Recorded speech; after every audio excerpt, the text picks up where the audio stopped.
तो कैलकुलस में अब आगे बढ़ते हुए नया चैप्टर है अपना डेफिनेट इंटीग्रेशन।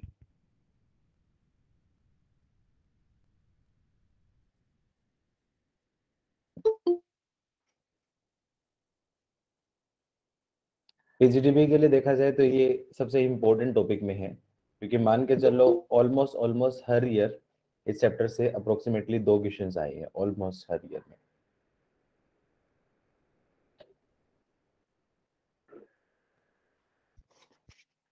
थोड़ा सा ट्रिकी भी है और एप्लीकेशन भी है इंडेफिनेट की। जिसका इंडेफिनेट इंटीग्रेशन कंपैरेटिवली अच्छा है उसका डेफिनेट इंटीग्रेशन भी कंपैरेटिवली अच्छा ही होगा।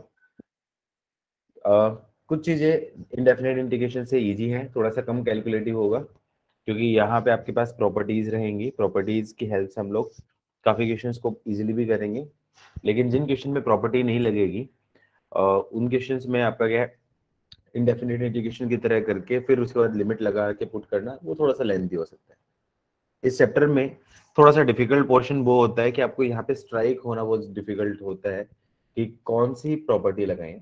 तो इसके लिए एक ही तरीका है, आप प्रैक्टिस करो अच्छे से। जितनी अच्छी प्रैक्टिस करोगे उतना ही टॉपिक में इंप्रूवमेंट आएगा। और इसी टॉपिक की एप्लीकेशन है नेक्स्ट चैप्टर जो हम लोग पढ़ने वाले हैं, एरिया अंडर कर्व। जिसका डेफिनेट इंटीग्रेशन कंपैरेटिवली अच्छा है तो उनका एरिया अंडर कर्व भी आपका ऑटोमेटिक ही कवर हो जाएगा उसमें। तो सबसे पहले मीनिंग के बारे में बात करते हैं। लेट्स अज्यूम करो कि integration of f x into d x ये दे रखा है आपका जी एक्स प्लस सी दे रखा है। और यहाँ पे यदि दे रखा है if f x is a continuous function,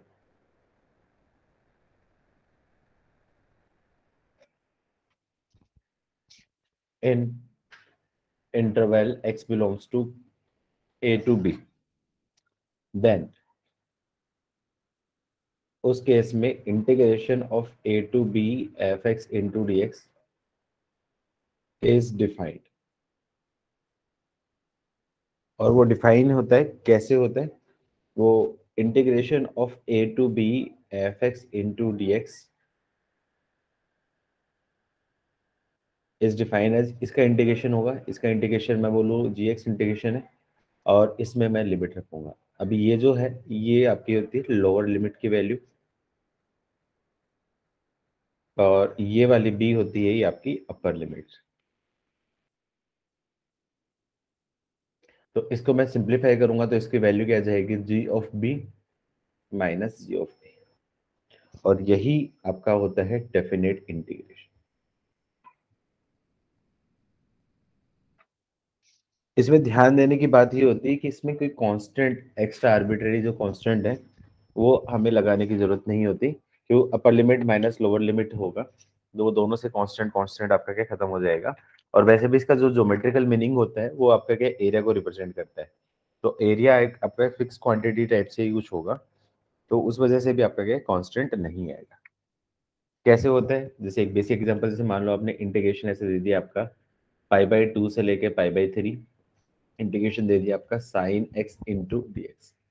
सबसे पहले मैं क्या करूँगा, साइन एक्स का इंटीग्रेशन करूंगा आपका माइनस कोस एक्स, फिर पाई/2 से लेके पाई/3। अब मैं लिमिट रखूंगा तो सबसे पहले इसके इंटीग्रेशन में सबसे पहले अपर लिमिट रखूंगा फिर लोअर लिमिट। तो इसकी वैल्यू क्या आ जाए, अपर लिमिट रखूंगा तो माइनस ऑफ कोस पाई/3 और फिर ये जो लोअर लिमिट हो गई माइनस ऑफ कॉस पाई/2 और माइनस कॉस पाई/3। माइनस कॉस पाई/3 हो गया माइनस कॉस 60 डिग्री, इसकी वैल्यू -1/2 माइनस कॉस पाई/2 की वैल्यू 0। तो मतलब इसका इंटीग्रेशन की वैल्यू आपकी क्या आ जाएगी, -1/2। इसके बेसिक क्वेश्चंस कैसे बनेंगे, जिसमें आपका क्या है इनडेफिनेट इंटीग्रेशन पे बेस्ड, इनडेफिनेट इंटीग्रेशन करोगे एंड देन लास्ट में आप लिमिट पुट कर दोगे, उसका आंसर आ जाएगा। जैसे एक बहुत बेसिक क्वेश्चन दे रहा हूँ प्रैक्टिस करने के लिए, integration of x into sine x into d x. Integrate करना है मुझे पाई/6 से लेके पाई/3 के बीच में। अब देखो यहाँ पे आपके पास क्या है, डिसिमिलर फंक्शन आ गए, डिसिमिलर फंक्शन आ गए, तो ऐसे केस में मुझे क्या करना पड़ेगा, बाई पार्ट। तो x को फर्स्ट फंक्शन तो साइन एक्स को सेकंड फंक्शन। अब उसके इंटीग्रेट करूंगा तो क्या करूंगा, सबसे पहले x तो as it is into integration of sine x. Sine x का इंटीग्रेशन आपका क्या है, माइनस कॉस एक्स। अब मुझे लिमिट कब रखनी है, जब पूरा इंटीग्रेशन हो जाए उसके बाद लिमिट रखनी है। अब यहाँ पे कंपेरेटिवली इंटीग्रेशन हो गया है तो इस केस में मैं लिमिट रख सकता हूँ पाई/6 से लेके पाई/3 माइनस क्लोज इंटीग्रेशन में लिमिट्स π/6 से लेके π/3। पार्शियल फ्रैक्शन का बाई पार्ट्स लगाऊंगा तो पहले आपका बाई पार्ट्स लगाऊंगा तो फर्स्ट एक्स का differentiation 1 integration of minus cos x, sine x का इंटीग्रेशन हो गया आपका minus cos x and then इसका ओवरऑल इंटीग्रेशन। अब ये इंटीग्रेशन हो चुका है, इसमें लिमिट रख देता हूँ तो वैल्यू लिखूंगा तो अपर लिमिट -π/3 इंटू कॉस π/3 और लोअर लिमिट है minus minus plus π/6 into cos π/6। अब यहाँ पे अगेन करूंगा माइनस माइनस आपका क्या प्लस हो जाएगा, integration of cos x into D हो जाएगा, ये क्या बन जाएगा sin x। इस केस में लिमिट रखूंगा π/6 से लेके π/3। अब इसको क्या करूँ, सिंप्लीफाई करूंगा, इसको सिंप्लीफाई करूंगा तो क्या जाएगा -π/3 cos π/3 की वैल्यू क्या जाएगी minus of π/3 into -1/2 plus π/6 into cos π/6 की वैल्यू होती है आपकी √3/2 प्लस साइन ऑफ π/3, साइन π/3 की वैल्यू होती है आपकी √3/2 -1/2। अब इसको मैं क्या करूँ, सिंप्लीफाई कर दूं तो क्या जाएगा, एलसीएम ले लेता हूँ इसका, इसका एलसीएम ले लेता हूँ, आपका 12 हो जाएगा तो √3π और ये -1/2 है, 1/2 और ये क्या हो जाएगा आपका -2π प्लस ये क्या जाएगा √3 -1/2। यही यहाँ पे क्या इसके इंटीग्रेशन की वैल्यू होगी। आई होप इस टाइप के सारे क्वेश्चन आप कर ही लोगे। क्लियर है सारी सिचुएशंस?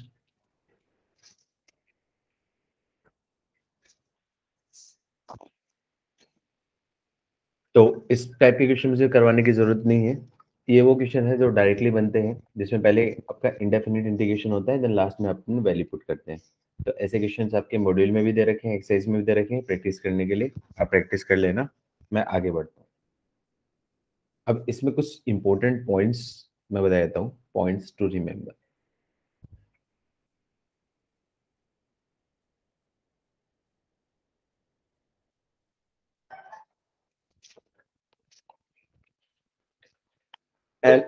पहला पॉइंट क्या बोलता है,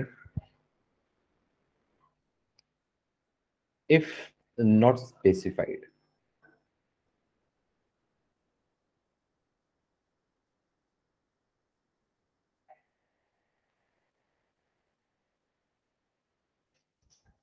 otherwise the limits are values of integrating variable।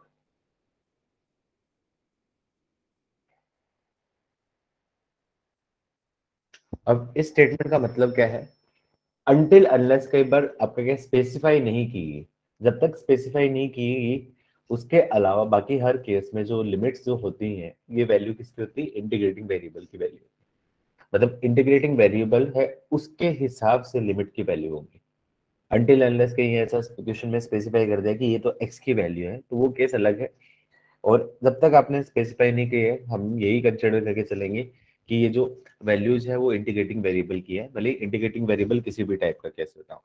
अब जैसे मान लो एक एग्जांपल देने के मैं ये चीज एक्सप्लेन करता हूँ। मान लो इंटीग्रेशन दे दिया 1 से लेके 2 x² into d of ln x। अब जो ये वैल्यू है, लिमिट्स की जो वैल्यू है 1 से लेके 2, ये वैल्यू किसकी है, इस इंटीग्रेटिंग वेरिएबल कौन सा होगा, ये इंटीग्रेटिंग वेरिएबल होगा, मतलब ये वैल्यू किसकी है, ln x की वैल्यूज है ना कि x की।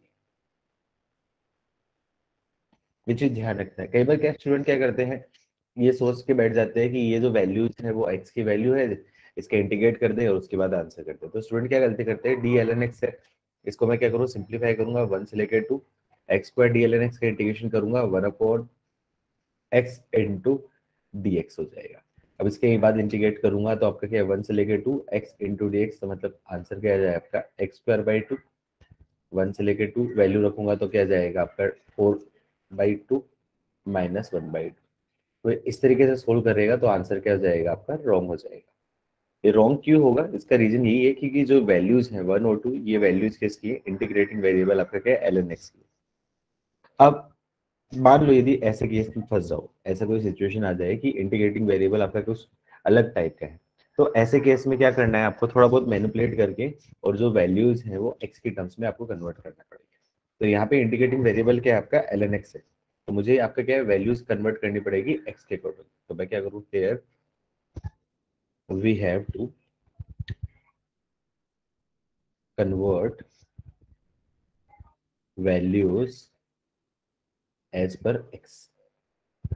अब मैं क्या करूंगा, सबसे पहले लोअर लिमिट को एडजस्ट करूंगा। तो लोअर लिमिट क्या दे रखी है, व्हेन ln x की वैल्यू आपकी क्या है 1 है, तो उस केस में x की वैल्यू क्या जाएगी e की पावर 1। एंड फिर अपर लिमिट को एडजस्ट करूंगा, तो व्हेन ln x की वैल्यू आपकी क्या है 2 है, तो उस केस में x की वैल्यू क्या जाएगी ई स्क्वायर। अब ये e और ई स्क्वायर ये x की वैल्यू होगी, तो इस केस में मेरे को करना पड़ेगा, मतलब 1 से लेके आपका क्या है 2 एक्स स्क्वायर और इनटू इन का इसका इंटीग्रेशन करूंगा तो 1/x इंटू डी एक्स बन जाएगा।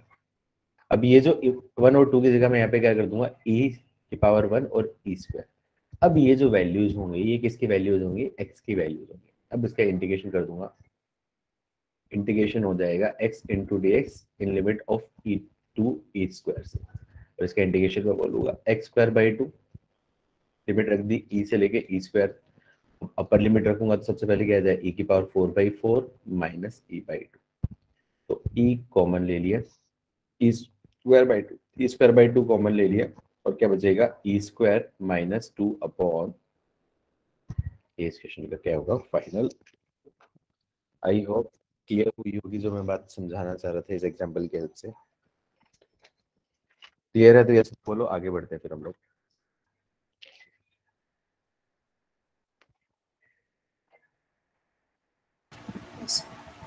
ये कैलकुलेशन थोड़ी सी मिस्टेक हुई, ई की बार फॉरवर्ड हुई है। हाँ वो कैलकुलेशन मिस्टेक है, मतलब मेरा एम कंसेप्ट बताना था। अब देखो इसके बेसिस पे कैसे एग्जांपल में मिस्टेक करवाते हैं आपसे एग्जामिनर। जैसे मान लो इंटीग्रेशन दे दिया है यहाँ पे आपका क्या है 0 से लेके 1 sine x into d of sine x दे दिया है। अब देखो यहाँ पे देखो ये चीज है, ये जो वैल्यूज है 0 और 1 ये किसकी वैल्यूज है, साइन एक्स की वैल्यू, क्योंकि इंटीग्रेटिंग वेरिएबल क्या है आपका ये।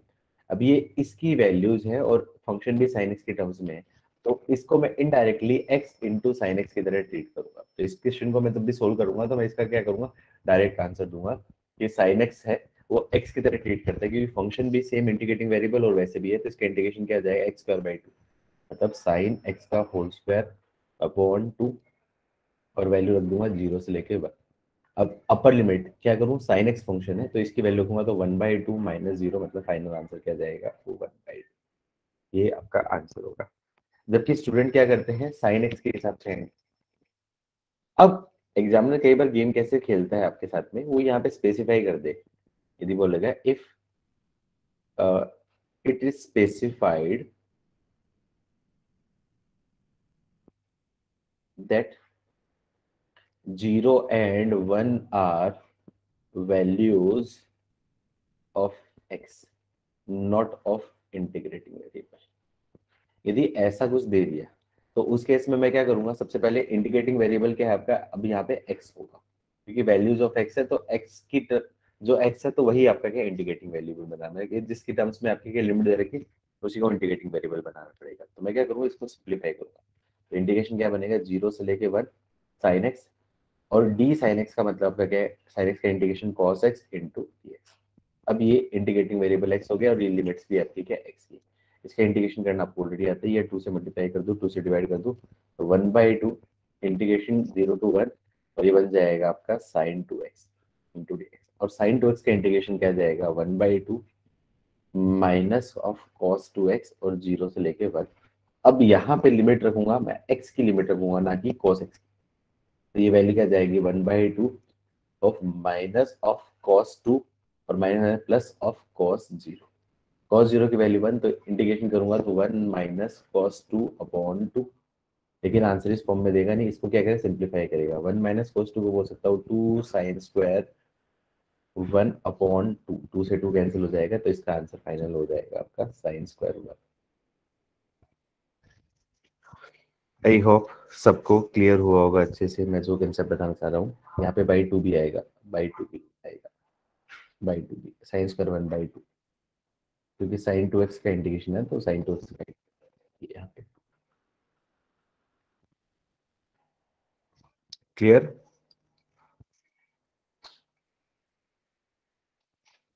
यस ना बोलो, आगे बढ़ेंगे फिर हम लोग।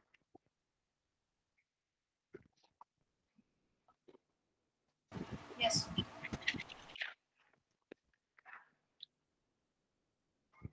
इसमें एक नेक्स्ट टॉपिक होता है इन डेफिनेट इंटीग्रेशन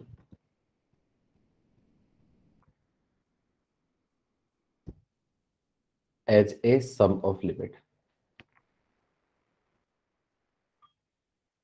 अब ये है एक सब्जेक्टिव कंसेप्ट होता है। जब सब्जेक्टिव पेपर होता है उसी केस में पूछा जाता है, मतलब ये एक्चुअली बताता है कि ये आपका क्या कैसे है। जैसे डिफरेंशिएशन में फर्स्ट प्रिंसिपल होता है, वैसे इंटीग्रेशन में भी एक तरीके से इसको फर्स्ट प्रिंसिपल बोल सकता हूँ कि इंटीग्रेशन कैसे डिफाइन किया है। मान लो कोई कर्व है, y equals to f x है, इसका किसी limit x equals to a से लेके x इजिकल्स टू b तक मुझे इंटीग्रेशन करना है।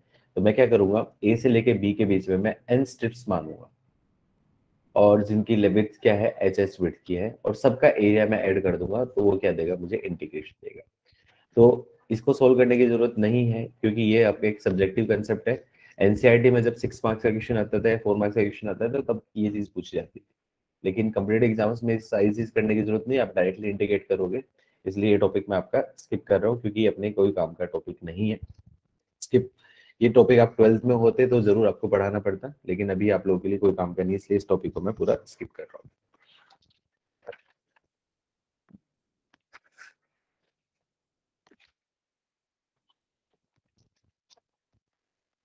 अब एक इंपॉर्टेंट चीज, पॉइंट ऑफ रिमेंबर में, ज्योमेट्रिकली मीनिंग ऑफ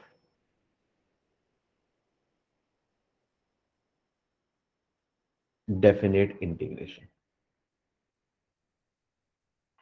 कौन बताएगा डेफिनेट इंटीग्रेशन का ज्योमेट्रिक मीनिंग क्या होता है?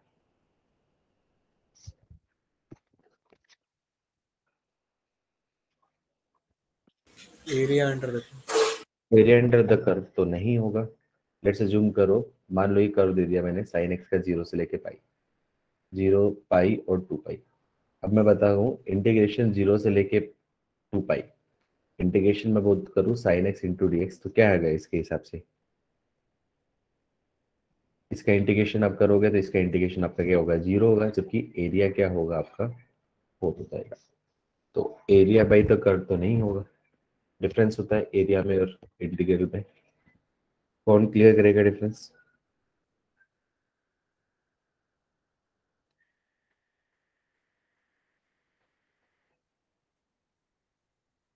ये कंसेप्ट आपका क्या आपका इंटरव्यू में भी पूछा जा सकता है आपका कि डेफिनेट इंटीग्रेशन का ज्योमेट्रिक मीनिंग।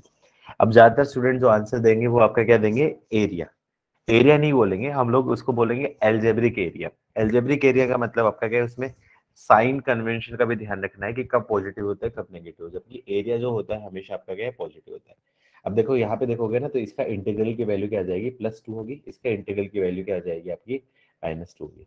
तो ओवरऑल इंटीग्रल की वैल्यू क्या आ जाएगी, 0। जबकि एरिया की बात करूँ तो एरिया क्या हो जाएगा, A1 + A2।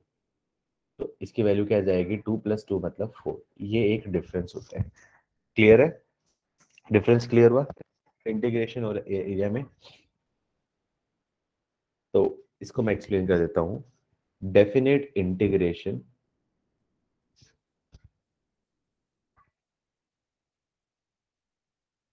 Of function F x between the limits x is equals to a to x is equals to b gives the algebraic area। Algebraic area को मैं अंडरलाइन कर देता हूं क्योंकि यही डिफरेंस करेगा। Bounded by the curve y is equals to fx and x axis between two vertical lines x is equals to a and x is equals to b। ये इसका क्या है ज्योमेट्रिक मीनिंग मैं एक्सप्लेन करूंगा। अभी यहाँ पे मैंने एक टर्म यूज की है एल्जेब्रिक एरिया। अब एल्जेब्रिक एरिया कैसे डिफाइन करेंगे, कब पॉजिटिव होगा कब नेगेटिव होगा, कोई एक्सप्लेन करना चाहेगा? वो एक्सप्लेन करना चाहेगा एल्जेब्रिक एरिया कब पॉजिटिव होगा कब नेगेटिव होगा, कौन सी सिचुएशन में पॉजिटिव होगा कौन सी सिचुएशन में नेगेटिव होगा। रोशनी। So above the x-axis it's positive. X-axis. नहीं ऐसा नहीं है, एक्स एक्सिस पॉजिटिव है, वो सिचुएशन पे डिपेंड करेगा। तो यहाँ पे मैं लिख देता हूँ एल्जेब्रिक एरिया का मतलब भी बता देता हूँ। Algebraic area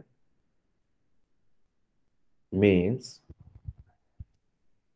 area will be positive if bounded above x-axis and direction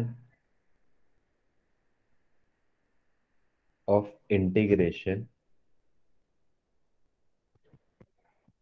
is from left to right। Left to right का मतलब आपका क्या है, लोअर लिमिट से लेके अपर लिमिट तक ही जा रहा है, मतलब छोटी लिमिट से बड़ी लिमिट तक जा रहा है। और आपका क्या है, बाउंडेड अबाउ, मतलब यहाँ पे दो आपके चीजें मैटर करेगी। पहली चीज आपका क्या है, कर्व आपका क्या एक्स एक्सेस से ऊपर है या नीचे है, पहली चीज। और दूसरा इंडिकेशन की डायरेक्शन जो है, बड़ी वैल्यू से छोटी वैल्यू की तरफ है या छोटी वैल्यू की तरफ से बड़ी वैल्यू की तरफ। यदि दोनों चीज स्टैंडर्ड है, यदि डायरेक्शन आपका क्या है, अभी कर्व आपका क्या है अबव एक्स एक्सिस है और डायरेक्शन छोटी वैल्यू से बड़ी वैल्यू तक जा रहा है, तो मतलब उसका इंटीग्रेशन आपका क्या है पॉजिटिव। लेकिन यदि एक भी उल्टा हो जाएगा तो मतलब आपका क्या इंटीग्रेशन आपका क्या हो जाएगा नेगेटिव। मतलब इसको बेटर मैं एक्सप्लेन कर देता हूँ किसी एग्जांपल की हेल्प से। जैसे मैंने मान लिया ये कोई कर्व मैंने बना लिया, y equals to f x कोई कर्व मान लिया, ये आपका क्या होगा एक्स एक्सिस है और क्या दे रखा है a is less than b है। तो यहां से x इजिकल्स टू a से लेके x इजिकल्स टू b, अब इस तक मैं इंटीग्रेशन करूंगा। इसका जो मैं इंटीग्रेशन करूंगा, यहाँ पे जो मैं इंटीग्रेशन करूंगा, तो यहाँ पे मैं बोल सकता हूँ a to b integral of f x into d x. और लेट्स जिम करो ये एरिया मैंने बोल दिया a1 है, तो उसकी वैल्यू क्या आ जाएगी पॉजिटिव ऑफ a1। लेकिन इसी इसमें मैं थोड़ा भी चेंजेस करूँ, चेंजेस कैसे करूंगा, मान लो आपका इंटीग्रेशन की वैल्यू मैं ऐसा बोल देता हूँ, कर्व ऐसा बोल दिया, यही कर्व ले लिया, सेम कर्व ले लिया, y equals to f x मैंने बोल दिया, और ये एरिया मैंने a2 बोल दिया। लेट्स अज्यूम करो मैं integration x equals to a इसको बोलूं और x इजिकल्स टू b इसको बोलूं। अब यहाँ पे इंटीग्रेशन की जो डायरेक्शन है, यहाँ पे लेफ्ट टू राइट थी, यहाँ पे आपका क्या है राइट टू लेफ्ट है, मतलब बड़ी लिमिट से छोटी लिमिट तक है। लेट्स अज्यूम करो ये एरिया a2 है, तो इसका इंटीग्रेशन की वैल्यू क्या जाएगी माइनस ऑफ a2। क्या ये वाली सिचुएशन सबको क्लियर हुई, एल्जेब्रिक एरिया और एरिया में डिफरेंस वाली?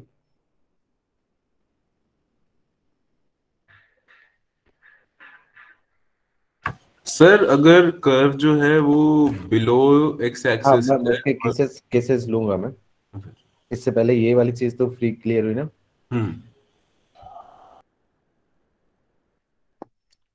अब इसमें फर्दर सिचुएशन, मैं कई सिचुएशन लूंगा इसमें। केस 3, लेट्स अज्यूम करो कर्व आपका क्या ऐसा है, ये कर्व दे रखा है y equals to f x, और ये जो कर्व है x एक्सिस से बिलो है, और इंटीग्रेशन की जो डायरेक्शन है x इक्वल्स टू a से लेके x equals to b, lower limit से लेके अपर लिमिट। अब उस केस में इंटीग्रेशन, लेट्स अज्यूम करो ये एरिया a3 है, तो इंटीग्रेशन मैं बोलूंगा a to b f x into d x, उसकी वैल्यू क्या जाएगी नेगेटिव होगी माइनस ऑफ a3। क्यों? क्योंकि बिलो एक्स एक्सिस है, मतलब बिलो एक्स एक्सिस की वजह से आपका क्या नेगेटिव आएगा, और लोअर लिमिट से लेके अपर लिमिट है तो उसकी वजह से आपका क्या पॉजिटिव आ जाएगा। ठीक है, तो अब यहीं पे आपका क्या ध्यान रखना है, एरिया में ये सारी चीज नहीं होगी, क्योंकि एरिया में जब मैं कराऊंगा तो मैं स्ट्रिप मान के कराऊंगा। तो स्ट्रिप मानूंगा तो यहाँ पे आपका क्या जीरो से लेके एफ एक्स हो जाएगा, तो वो स्ट्रिप की वजह से ऑटोमेटिकली वो पॉजिटिव एरिया ही देगा। लेकिन इंटीग्रेशन में मुझे ये चीज ध्यान रखने की जरूरत है। लेकिन यदि मैं केस 4 करता हूँ उसका उल्टा, कि कर्व है बिलो एक्स एक्सेस से नीचे भी है, और इंटीग्रेशन की जो डायरेक्शन है वो लोअर लिमिट्स अपर लिमिट से लोअर लिमिट की तरफ जा रही है, मतलब राइट टू लेफ्ट की तरफ ऐसे जा रहा है, और लेट्स assume करो ये एरिया आपका क्या बोल दिया A4। तो यहाँ पे इंटीग्रेशन की वैल्यू मैं बोल सकता हूँ A to B fx into d x. अब एक नेगेटिव होगा आपका डायरेक्शन की वजह से और एक नेगेटिव होगा आपका बिलो एक्स एक्सिस की वजह से A4, तो इसकी वैल्यू क्या आ जाएगी प्लस ऑफ A4। क्लियर हुआ अब सिचुएशन?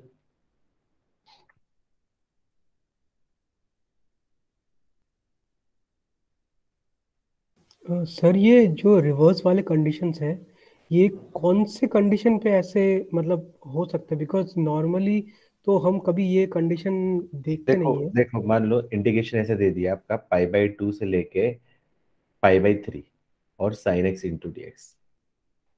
अब देखो हमेशा इंटीग्रेशन अपनी हैबिट क्या होती है, छोटी लिमिट से बड़ी लिमिट तक करते हैं, छोटी लिमिट से बड़ी लिमिट करते हैं, लेकिन यहाँ पे आपका क्या बड़ी लिमिट से लेके छोटी लिमिट तक कर रखा है। तो इसको मैं क्या करूँ, यदि सिंप्लीफाई करते प्रॉपर्टी 1 लगाते हैं तो ये मैं बोलता हूँ π/3 से लेके π/2 और integration sin x into d x. तो उसकी वजह से एक एक्स्ट्रा साइन जो आता है ना, तो वही चीज को ये डिनोट करता है इसका साइन। क्लियर है देवरंगा? Okay okay okay. ठीक है। केस 5, मान लो कर्व ऐसा है कि वो एक्स एक्सेस को कट करके जाता है between limit x equals to a से लेके x इजिकल्स टू b। अब वो ये y equals to f x और ये आपका क्या एक्स एक्सेस। अब ये वाला पार्ट एक एक एरिया होगा, ये आपका एक एरिया। अब ये लेफ्ट टू राइट इंडिकेशन है, तो अब मैं डायरेक्टली इंडिकेशन तो मैं नहीं कर सकता। क्यों? क्योंकि यहाँ पे मेरे पास स्ट्रिप चेंज हो जाएगी। आप यदि एरिया निकालते तो एक स्ट्रिप ये मानते थे और एक स्ट्रिप ये मानते थे, तो स्ट्रिप चेंज हो जाएगी। तो उसको क्या करना पड़ेगा, मुझे सी पे ब्रेक करना पड़ेगा। मान लो एक्स इक्वल्स टू सी है तो इसको ब्रेक करना पड़ेगा। लेट्स अज्यूम करो ये एरिया A5 है, ये एरिया A6 है। तो यहाँ पे मैं इंटीग्रेशन की वैल्यू बोल सकता हूँ आई की वैल्यू, ये A5 है, ये अबव एक्स एक्सिस है तो मतलब प्लस ऑफ A5, और ये आपका क्या बिलो एक्स एक्सिस है इसलिए माइनस ऑफ A6। सिमिलरली मान लो यदि ऐसा भी केस भी आ गया कि पॉजिटिव नेगेटिव फिर पॉजिटिव वापस उठ के ऐसा जाएगा, और x इजिकल्स टू a से लेके x इजिकल्स टू b दे रखा है। तो यहाँ पे मेरे को क्या करना है, वही चीज देखनी है कि कौन सा रीजन है। सबसे पहले डायरेक्शन देखूंगा, डायरेक्शन लेफ्ट टू राइट है, तो लेफ्ट टू राइट है मतलब ये पॉजिटिव है। अब यहाँ पे देखूंगा अबाउ पॉजिटिव, ये A7 बोल देता हूँ, ये बिलो है नियर नेगेटिव और A9 पॉजिटिव। तो इस केस में इंटीग्रेशन की वैल्यू क्या आ जाएगी, plus of A7 minus of A8 plus of A9। I think अब आपके मन में कोई भी डाउट नहीं होगा। एल्जेब्रिक एरिया और एरिया है और स्ट्रिप कैसे माननी है, ये सारी चीजें आपको क्लियर है। नोट हो गया तो डर लिखो, मैं आगे बढ़ता हूँ। मैं एक बार वापस से छोटा कर देता हूँ स्क्रीन, सारे केसेस आप एक बार नोट कर लो। ये सारी चीजें हमें एरिया में भी जरूरत पड़ेगी। वैसे एरिया में स्ट्रिप मान लेंगे तो वहां पे काम कंपेरेटिवली थोड़ा सा इजी हो जाएगा, लेकिन डेफिनेट इंडिकेशन में ये थोड़ी थोड़ी चीजें, इन चीजों की वजह से गलती हो सकती है। इन चीजों का आपको ध्यान रखना है।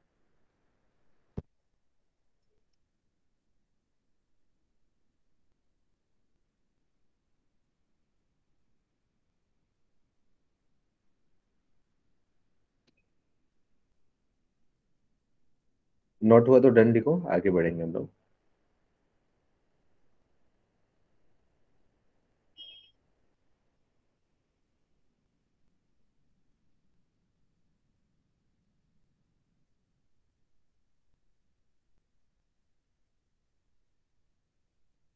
डन भाई लोगों? यस।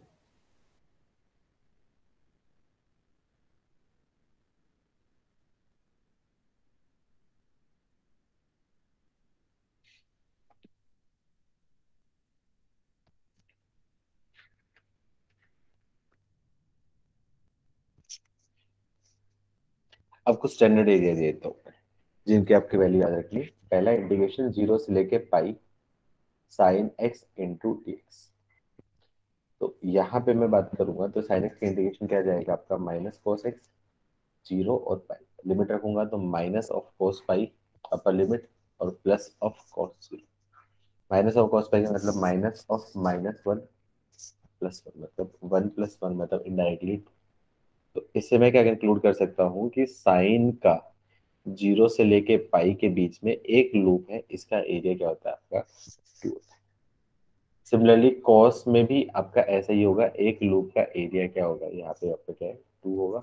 आधे लूप का एरिया जीरो से लेके आपका क्या है पाई/2 sine x into d x, इसका एरिया क्या हो जाएगा आपका 1 हो जाएगा इंटीग्रल। अब कैसे क्वेश्चन पूछे जा सकते हैं, मान लो ऐसा दे दिया इंटीग्रेशन जीरो से लेके आपका क्या है 9 pi sine x into d x. अब मुझे इसका इंटीग्रेशन पूछना है, तो बता सकते हो आप डायरेक्टली विदाउट यूज प्रॉपर्टी का यूज किए हुए, बताओ फटाफट से आंसर।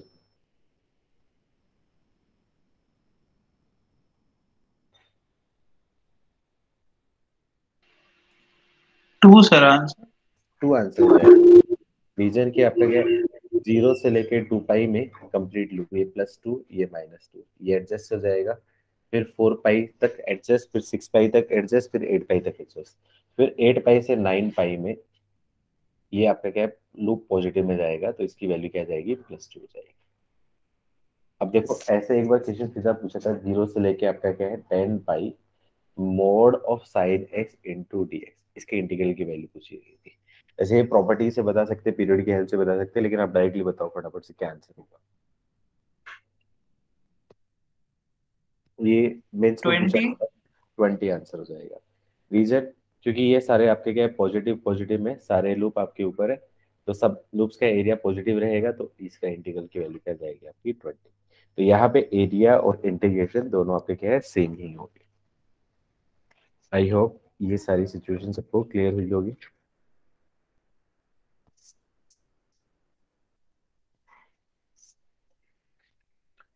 लिख लिया, लिख लिया तो डन बोलो, आगे बढ़ेंगे हम लोग।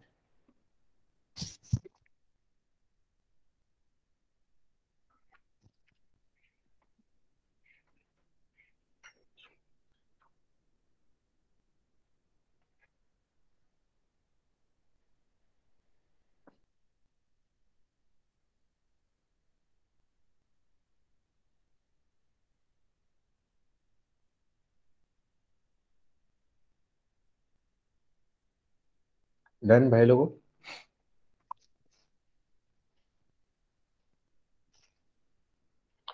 ठीक है आगे बढ़ते हैं। अच्छा, अब मान लो एक स्टेटमेंट है, ऐसे दे रखा है let f x is a continuous function and if integration a to b f x into d x उसकी वैल्यू 0, ये कब होगा।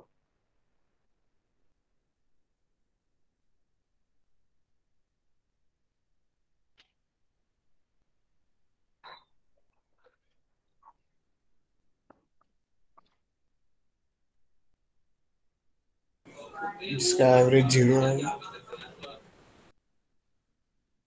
ठीक है good.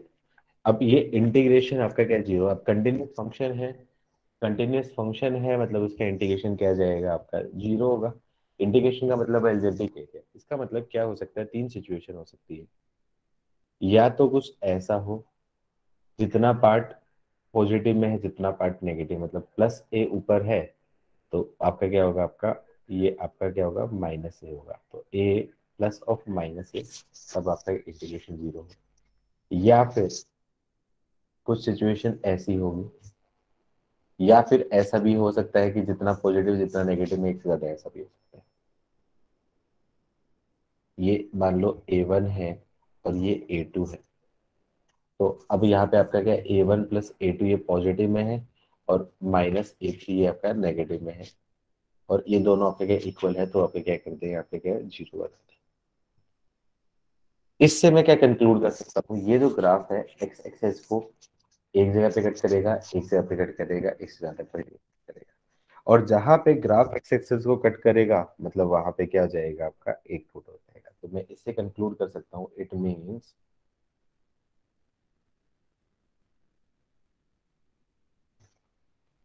F x must have at least one root in between a to b, कम से कम एक रूट तो होगा ही होगा, तभी इसका इंटीग्रेशन आपका क्या है, जीरो हो पाएगा, वरना जीरो नहीं होगा। ये क्वेश्चन डायरेक्टली पूछा जा सकता है आपके स्टेटमेंट देके, डायरेक्टली ऐसी सिचुएशन पूछ सकती है if f x is a continuous function and integration a to b f x into d x equals to zero, then which of following is correct. तो उस केस में चार ऑप्शन देंगे, तो इस ऑप्शन को सबसे बेस्ट टिक करना कि f x must have at least one root, और उसका इंटीग्रेशन क्या हो जाएगा आपका जीरो, मतलब जितना पॉजिटिव पार्ट में उतना ही नेगेटिव पार्ट में, ये कंप्लीट एक आंसर हो जाएगा। अब इसमें कई बार गेम खेल लेता है, ऐसा बोल देता है और ये ऐसा दे दिया, इसी में मान लो ये जैसे दे दिया if f x is always greater than zero, f x always greater than zero दे रखा है for all x belongs to a to b, और लोअर लिमिट के बारे में है, तो इसके बारे में आप कमेंट कर सकते हो a to b f x into d x, इसकी वैल्यू क्या रहेगी, पॉजिटिव रहेगी, नेगेटिव रहेगी, क्या रहेगी, क्या चीज, कोई कमेंट कर सकते हो।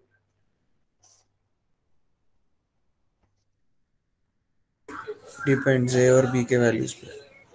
डिपेंड्स नहीं करेगी इस केस में, देखो f x greater than zero मतलब ग्राफ एक्स एक्सिस से ऊपर है, in all limit x is equals to a से लेके x is equals to b तक, ये वैल्यू हमेशा पॉजिटिव है, तो उसका जो इंटीग्रेशन है वो हमेशा पॉजिटिव होगा, मतलब इसका इंटीग्रल हमेशा पॉजिटिव। सिमिलरली ऐसा दे रखा है f x is always less than zero for all x belongs to a to b, then उसके बाद में मैं बोल सकता हूँ a to b integration f x into d x आपका क्या होगा, लेस देन जीरो। सर उधर एक और कंडीशन आनी चाहिए फिर, ए ग्रेटर देन ए लेस देन बी करके। हाँ वो तो बाय डिफॉल्ट ले ही देती है ना, क्योंकि ग्राफ में अपने लोअर लिमिट या अपर लिमिट लेफ्ट साइड में छोटी होती है, राइट साइड में बड़ी होती है। अच्छा, अब इसी स्टेटमेंट में मान लो यदि ऐसा दे रखा है if f x is greater than equals to zero for all x belongs to a to b, then integration a to b f, then if integration a to b f x into d x equals to zero, उस case में आप क्या comment करोगे,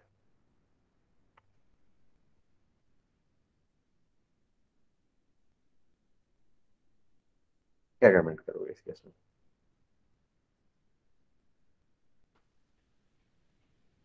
F of x is equals to 0. Definitely क्या होगा, zero होगा या constant होगा।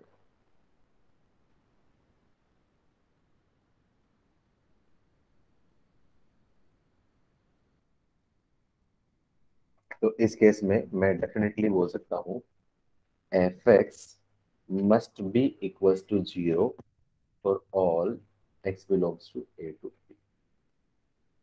तो इस कंडीशन को देख के भी आपके क्या कई बार सिचुएशन फंसा सकता है, मान लो f dash x greater than equals to zero ऐसा बोल के कैसे दे सकता है आपका मैक्सिमम मिनिमा, या फिर कांस्टेंट फंक्शन ऐसा प्रूव करवा के इंटीग्रेशन दे दिया किसी दूसरे लिमिट में, तो उस केस में किसी तीसरे लिमिट की हेल्प से इंटीग्रेशन पूछा, ऐसे क्वेश्चन मैंने मैक्सिमम मिनिमम में एक करवाया था, तो वो चीज लिंक कर सकता है डेफिनेट इंडिकेशन के साथ।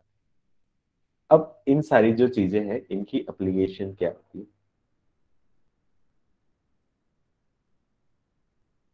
आईआईटी में दो बार क्वेश्चन आ चुका है जेई एडवांस में इस एप्लीकेशन पे बेस, डायरेक्टली क्वेश्चन करेंगे हम लोग, बहुत बड़े बड़े क्वेश्चन भी हम लोग बहुत आराम से कर सकते हैं।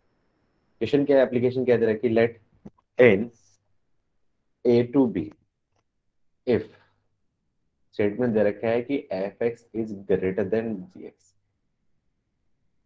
तो इसके बारे में क्या आप ऐसा कंक्लूड कर सकते हो, then a to b f x into d x greater than होगा a to b g x into d x.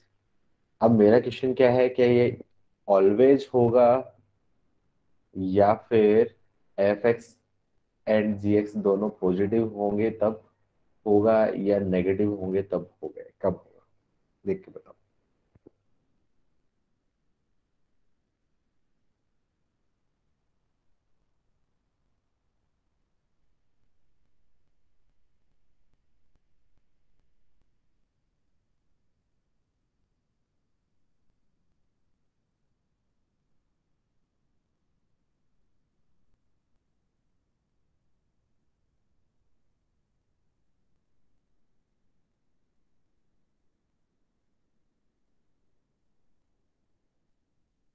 बताओ, क्या ये हमेशा होगा या फिर पॉजिटिव पार्ट में एफ एक्स पॉजिटिव, दोनों पॉजिटिव हो, दोनों नेगेटिव हो, या एक पॉजिटिव नेगेटिव, कैसे बताएंगे? केस लेके सोच सकते हो।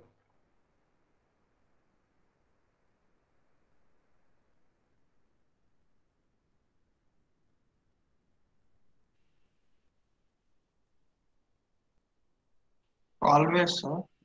ऑलवेज। चलो एक काम करते हैं, केस लेके देखते हैं। पहला केस मैंने क्या बोला, when f x and g x are दोनों ग्रेटर देन 0, तो उस केस में और ऐसा दे रखा है f x greater than g x दे रखा है, दोनों पॉजिटिव है, मतलब एफ एक्स आपका क्या ये है और जी एक्स कुछ ऐसा है। अब इस केस में मैं इंटीग्रेशन देखूंगा ए टू बी में, ये x is equals to a से लेके x is equals to b. अब पहले का एरिया जो पहला पार्ट होगा उसका इंटीग्रेशन ये आपका क्या हो जाएगा I1, और दूसरा पार्ट का इंटीग्रेशन क्या हो जाएगा आपका I2। क्लियरली दिख रहा है कि I1 भी पॉजिटिव है और I2 भी पॉजिटिव है। अब क्लियरली दिख रहा है कि ये एरिया बड़ा है, तो यहाँ पे तो मैं बोल सकता हूँ I1 must be greater than I2।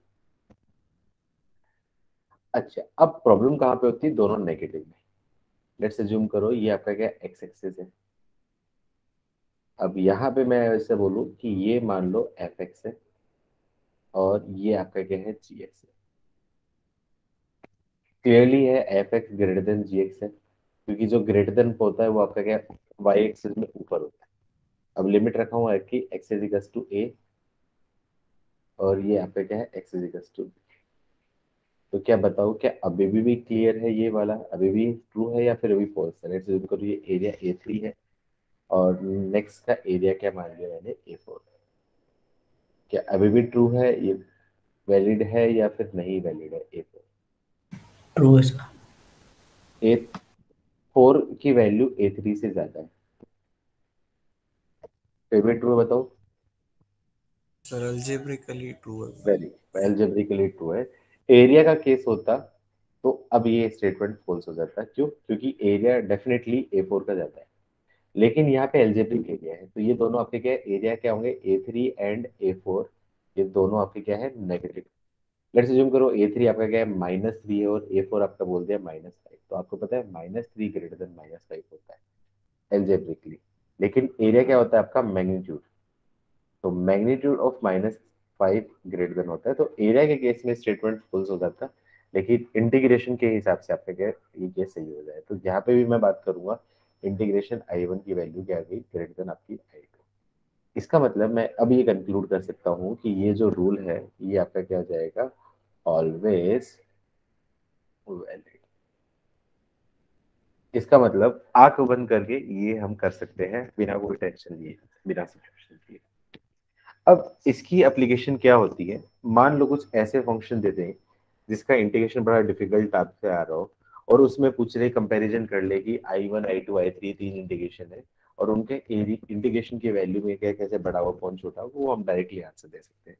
जैसे मान लो आपका क्वेश्चन ऐसा दे दिया कि विच इज ग्रेटर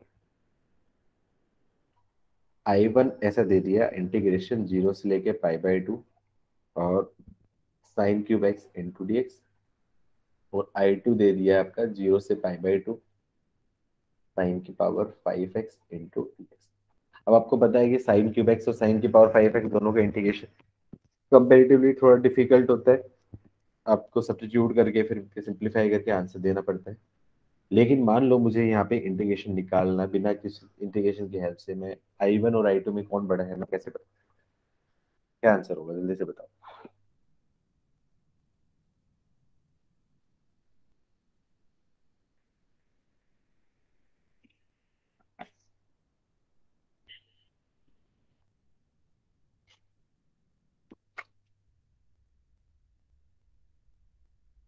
बताओ।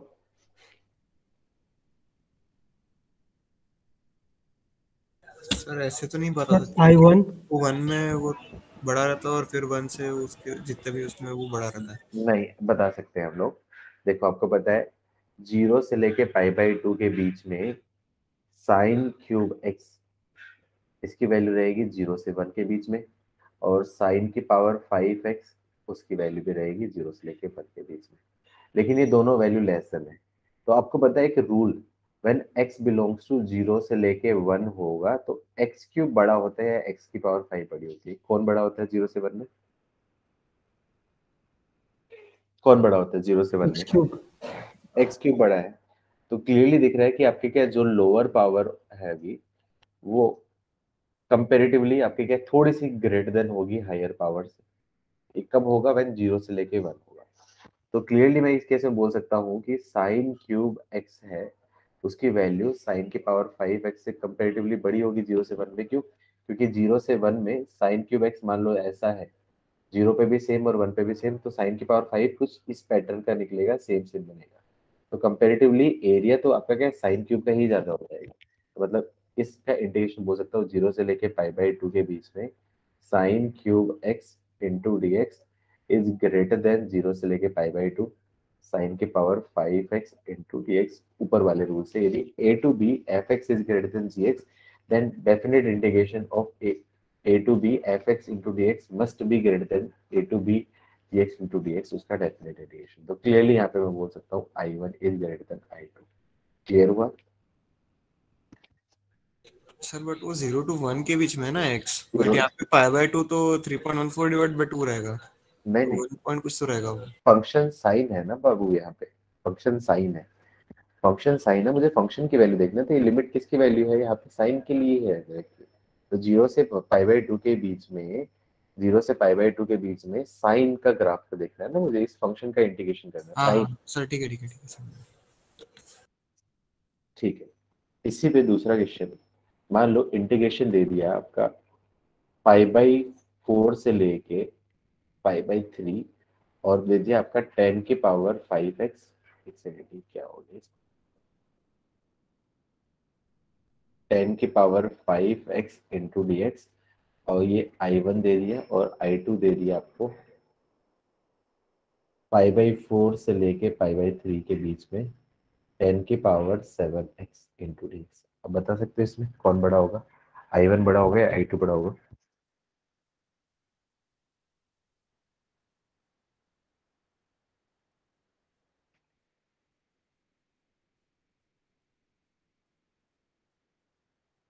I2।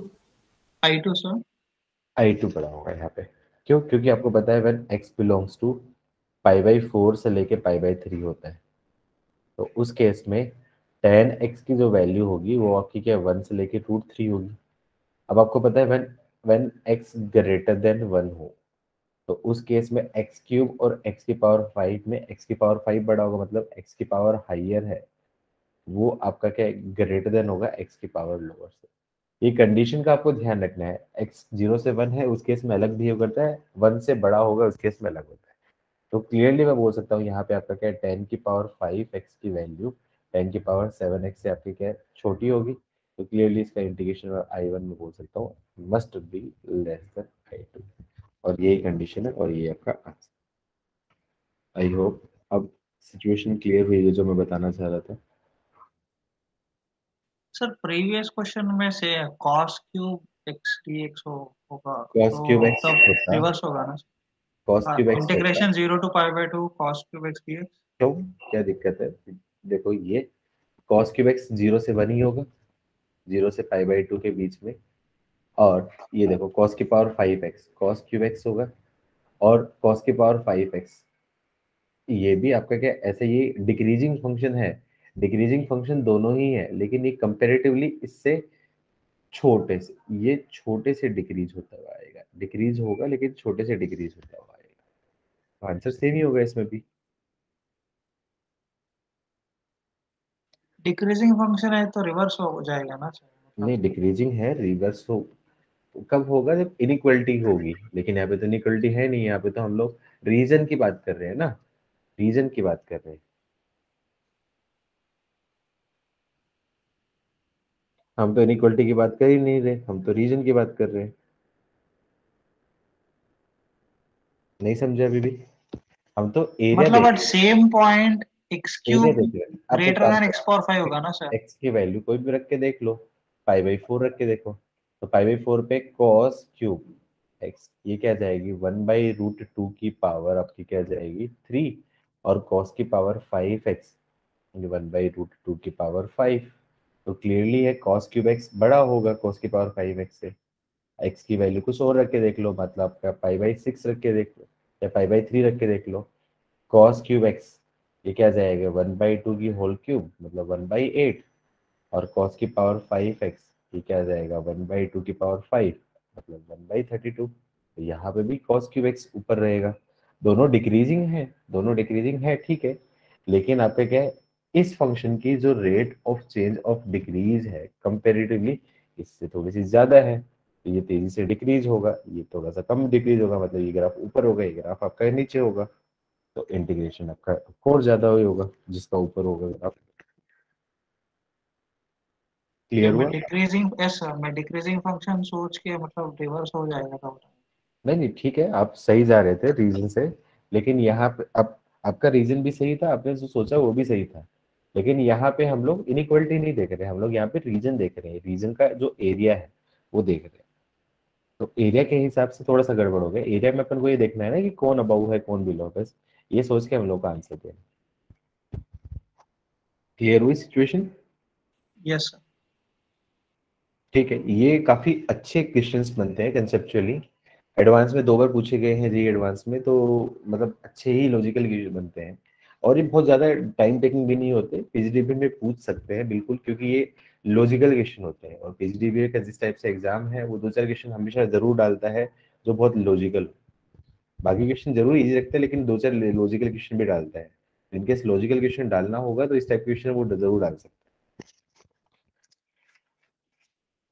तीसरा, थर्ड पार्ट, अब थोड़ा ध्यान से देखना आंसर। अब मैं इसमें 3 फंक्शन दे रहा हूँ। I1 की वैल्यू पाई/3 से लेके पाई/2। अभी तक मैंने क्या दिया था, फंक्शन सेम कर रखे थे, लिमिट आपकी क्या लिमिट सेम रखे थे, फंक्शन डिफर कर रहे थे। अब यहाँ पे मैं क्या करता हूँ, फंक्शन सेम रखता हूँ, लिमिट डिफरेंस डिफर करके देखता हूँ। अब इसके बेसिस पे आंसर देखते हैं। तो मैंने बोल दिया आपका पाई/3 से पाई/2 cos की power 5x into d x I1। I2 दे दिया आपका पाई/3 से लेके पाई/2 cos की पावर 5x, पाई/3 से पाई cos की power 5x into d x. और I3 की वैल्यू दे दी है आपकी पाई/3 से लेके 2 पाई और cos की power 5x into d x. अब मुझे बताना है I1 I2 I3 में रिलेशन बताना है, कौन बड़ा है कौन छोटा है। तो कैसे करें?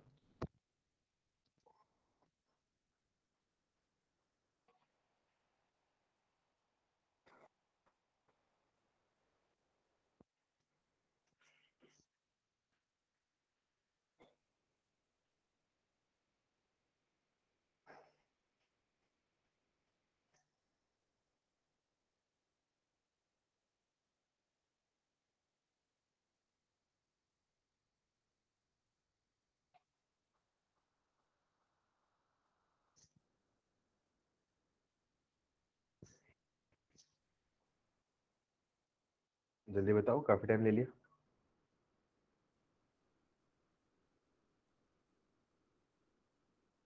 Sir I1 greater than I2 greater than I3। ठीक है, बाकी लोगों को आंसर दो। गलत है, थोड़ा सा दोबारा करो, कुछ गड़बड़ हुई है। Sir I1 greater then I3 greater than I2। गड़बड़ है, फिर से करो।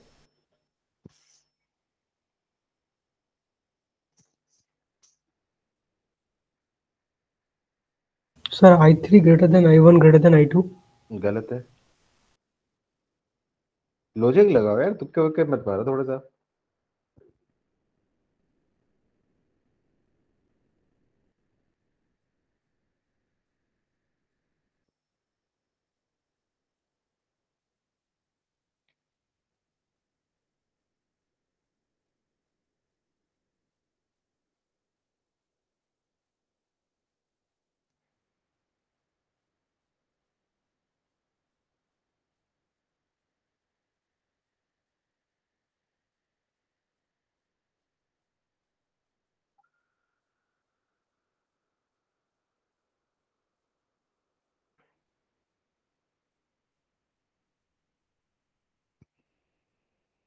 मैं बताता हूँ। अब यहाँ पे फंक्शन सेम है, तो यहाँ पे लिमिट के हिसाब से देखना पड़ेगा। तो यहाँ पे लिमिट देखिए कॉस है, तो कॉस की पावर 5 का भी कॉस की जैसा ही बनेगा, डिक्रीजिंग टाइप से। हाँ बताओ। इक्वल भी हो सकते हैं क्या? हाँ इक्वल हो सकता है। हाँ, तो I1 greater than I2 is equal to I3। Very good, यही सही है। अब देखो यहाँ पे लिमिट रखूंगा π/3 और ये आपका π/2। मुझे नहीं पता इसका इंटीग्रेशन क्या है और मेरे लिए मतलब भी नहीं करता। लेट्स अज्यूम करो मैंने A1, ये I1 हो गया। I2 के लिए मैं ग्राफ बनाऊंगा।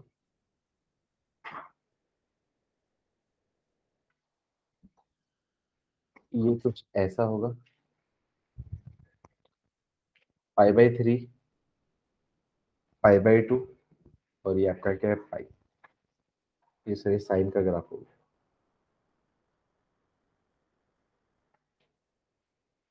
कॉस का ग्राफ बनाना है तो कॉस का ग्राफ इस पैटर्न का। ये आपका क्या होगा π/3, π/2 और ये आपका क्या हो जाएगा आपका पाई। अब यहाँ पे आप देखोगे ये जो वैल्यू है, ये वैल्यू आपकी क्या पॉजिटिव है और ये नेगेटिव। क्लियरली दिख रहा है कि आपका क्या नेगेटिव वाला जो रीजन है वो पॉजिटिव वाले से आपका क्या है बड़ा है। तो मतलब इसके इंडिकेशन की वैल्यू ओवरऑल क्या रहेगी नेगेटिव और इसके इंडिकेशन की वैल्यू ओवरऑल क्या रहेगी पॉजिटिव। तो इससे तो मैं क्या बोल सकता हूँ I1 डेफिनेटली I2 से बड़ा हो। अब I2 और I3 में भी मेरे को रिलेशन देखना है, तो मैं क्या करूँ 0 से लेकर 2 पाई से 2 पाई में बना दिया, तो इसका ग्राफ मैंने बना दिया, ये 2 पाई हो गया। ये आपका क्या होगा 2 पाई, ये वैल्यू क्या आ जाएगी 3π/2 और ये जो वैल्यू है ये आपका क्या जाएगी आपकी पाई और ये जो वैल्यू है π/2 और यहाँ पे π/2। अब आप यहाँ पे थोड़ा देखोगे ध्यान से, जितना रीजन ये है, जितना रीजन आपका क्या है पॉजिटिव ऊपर हो रहा है, तो ये नेगेटिव में मान लो -a है तो ये पॉजिटिव में +a ऐड हो रहा है। तो इनडायरेक्टली इतने पार्ट का जो ओवरऑल रिजल्टेंट है वो तो क्या जाएगा आपका 0 हो जाएगा। तो मतलब इसका इंटीग्रेशन किसके इक्वल है, इस रीजन के इंटीग्रेशन के इक्वल ही है और ये इंटीग्रेशन किसके इक्वल है I2। मतलब इनडायरेक्टली फाइनल आंसर मैं बोलूंगा I1 is greater than I2 is equal to I3। ये किस किसने सोचा था फाइनली, हैंड रेज करो। Very good Sushrut, very good Devranga, very good Vaibhav, बाद में सोच लिया था। ठीक है नाइस। चलो अब आईटी वाला क्वेश्चन आप करेंगे। सर हाँ cos की पावर 5x का ग्राफ जो फंक्शन दिया हुआ और cos x का हम सेम देख के कर सकते हैं ये। सेम बिहेवियर अपन लोग को तो निकालना ही नहीं है ना, मतलब बिना इंटीग्रेशन किए मैं आंसर दे रहा हूँ ना इनइक्वलिटी टाइप का, जो इंटीग्रेशन के लॉजिक के बेसिस पे। क्योंकि अब cos की पावर 5x का जब इंटीग्रेशन करोगे तो ये अपने आप में काफी लेंथी होगा, उसके बाद वैल्यू पुट करोगे तो सोल्व करना कंपैरेटिवली थोड़ा डिफिकल्ट होगा। तो नहीं बस सर, है हाँ तो ये fx ही ना cos की पावर 5x, तो अपन हाँ को fx का ही देखना है ना, वो ही इंटीग्रेट बिना करे हाँ बोल रहा हूँ मुझे सर। मुझे इस पूरे फंक्शन का इंटीग्रेशन रखना है, उसके बाद वो जो वैल्यू होगी उस पूरे इंटीग्रल की वैल्यू मैंने बोला I1, उसकी जो बिहेवियर है I1 I2 I3 में देखना है, मतलब cos की पावर 5 के हिसाब से देखना है। हाँ तो सर ये cos की पावर 5x का तो नहीं है ना ग्राफ। cos की पावर 5x अगर आप cos जैसे ही ग्राफ बनेगा रफली ग्राफ तो यही होगा। डिफरेंस कहाँ पे होगा, इधर देखो sin x का ग्राफ आपका क्या ये होता है, sin x का ग्राफ आपका क्या ये होता है 0 π/2 और आपका क्या होगा पाई। साइन 0 की वैल्यू 0, साइन π/2 की वैल्यू आपकी क्या आ जाएगी आपकी 1 और साइन पाई की वैल्यू भी 0। अब मुझे साइन क्यूब एक्स का ग्राफ देखना, तो साइन क्यूब एक्स का x इज इक्वल्स टू 0 पे ये वैल्यू 0, x इक्वल्स टू π/2 पे value 1, x is equals to pi के ऊपर वापस से 0। तो ये वैल्यू सेम है। अब यहाँ पे इसके बीच में साइन एक्स का ग्राफ होगा sine cube x less than होगा साइन एक्स से, कौन से interval when x belongs to 0 से π/2 के बीच में।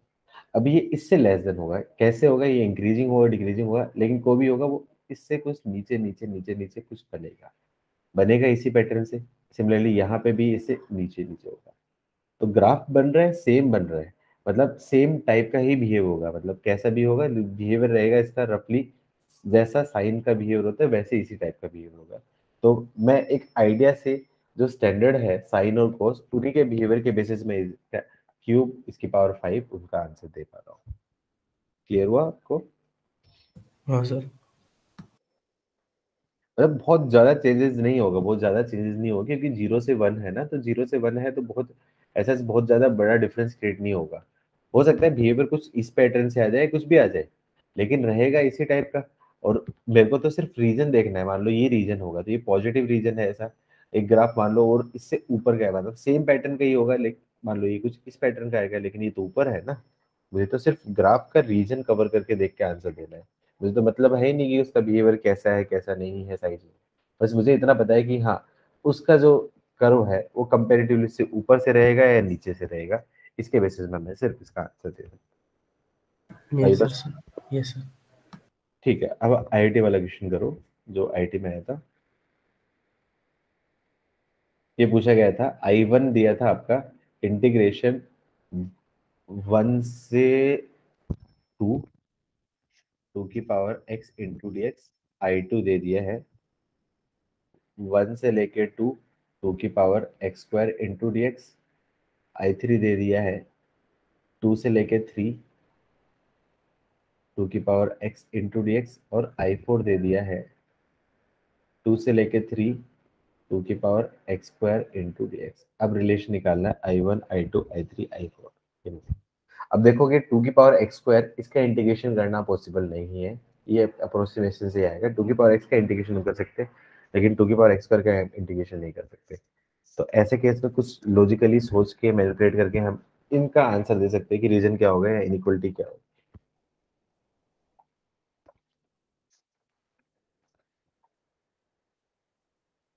आंसर दो फटाफट।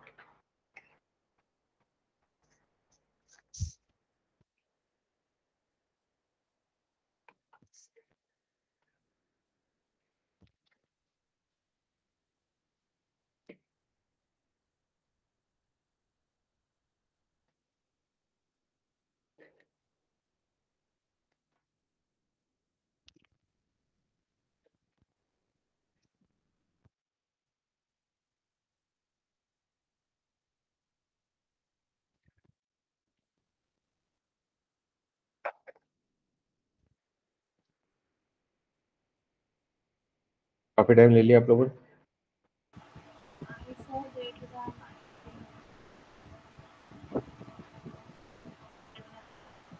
I3 greater than I1 greater than I4 greater than I2. I3 is greater then I1, थोड़ा सा गड़बड़ हो गया शायद।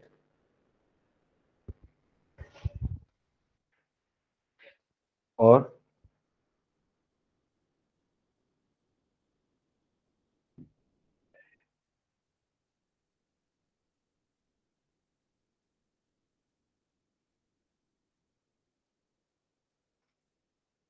कोई आंसर?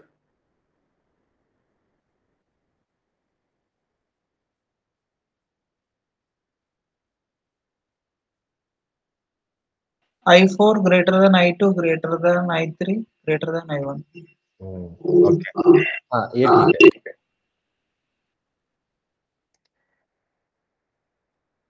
आंसर होगा I4 is greater then I3 is greater than I2 is greater then I1। कैसे? 2 की पावर x इंक्रीजिंग फंक्शन है, तो 2 की पावर x का ग्राफ कुछ ऐसा आएगा।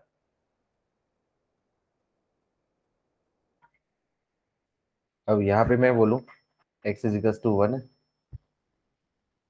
उस पे वैल्यू आपकी क्या है 2। x इज इक्वल टू 2 है, उस पे वैल्यू आपकी क्या है 4।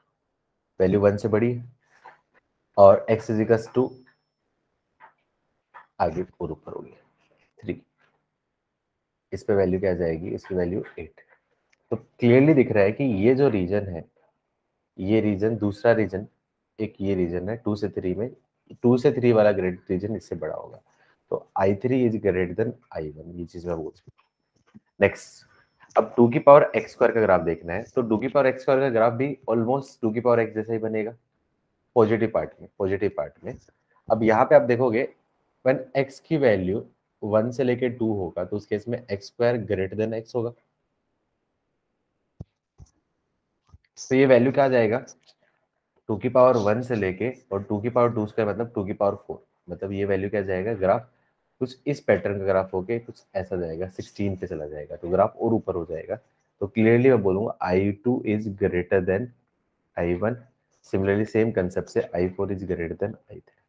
तो इससे मैं कंक्लूड कर सकता हूँ कि ये जो ग्राफ है ये ओवरऑल सबसे ऊपर होगा, फिर उसके बाद ये होगा, फिर ये होगा, ये होगा, उसके हिसाब से आंसर दे सकते हैं।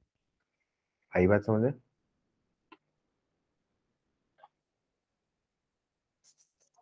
सर I2 और I3 के बीच कैसे कंपेयर करेंगे? हेलो। हाँ, I2 और I3 के बीच में कैसे कंपेयर करेंगे? अब देखो ये रीजन से देख सकते हो। हाँ, वैसे ये कंपैरिजन वाला थोड़ा सा डिफिकल्ट जाएगा। I2 और I3 में देखोगे, इनफैक्ट मुझे ऐसा लग रहा है कि इनफैक्ट I2 ही बड़ा होगा I3 से। एक बार चेक करते हैं। I2 देखो, एक बार कंपेयर करें 2 की पावर x स्क्वायर, इसका ग्राफ बनाऊंगा मैं, ये बनाऊंगा 1 से लेके 2 में, 1 से लेके 2 में।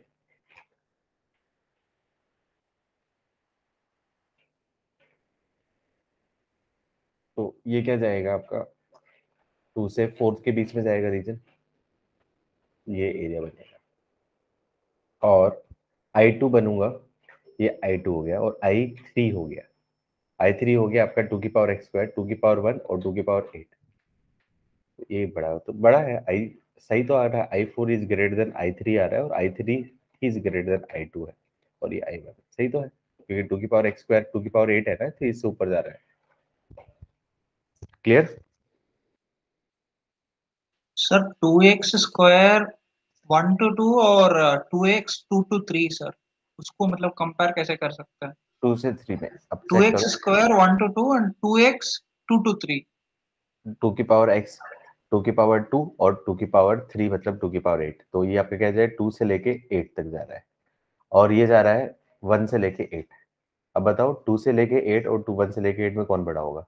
2 से 8 ये जा रहा है, और 1 से 8 ये जा रहा है। तो क्लियरली 1 से 8 वाला बड़ा होगा, क्योंकि इसमें एक्स्ट्रा रीजन ये ऐड हो रहा है ना। सर पर फंक्शन भी तो अलग हो जाता है ना फिर उससे। फंक्शन अलग होता है, लेकिन कर्व अपन तो सिर्फ कर्व के ग्राफ से देखना है ना, उसका बिहेवियर में। यहाँ से यहाँ तक सेम ही है, लेकिन ये एक्स्ट्रा रीजन एक्स्ट्रा ऐड हो रहा है ना उसमें। 2 की पावर x स्क्वायर में 2 की पावर 1 से और 2 की पावर 8 के बीच में कवर करेगा पूरा रीजन, और जबकि 2 की पावर x ये कंपेयर करेगा 2 की पावर 2 से 2 की पावर 8 के बीच में। तो क्लियरली दिख रहा है ना ये 2 की पावर 1 से 2 की पावर 8 में एक्स्ट्रा रीजन कवर करेगा वो, और x स्क्वायर तो x से वैसे भी ऊपर होगा उस केस में। समझ रहे हो? Yes sir. सोच के देखो एक बार, लॉजिकली उसको सोच के देखना आराम से, ये चीज वैसे भी क्लियर हो जाएगी।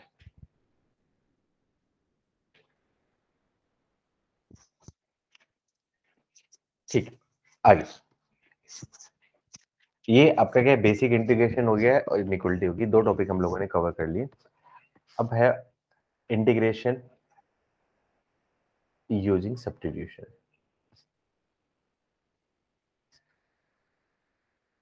अब ये बताओ, क्या सब्स्टिट्यूशन हम डायरेक्टली कर देंगे, या सब्स्टिट्यूशन के टाइम में हमें कुछ कंडीशन का ध्यान रखना पड़ेगा?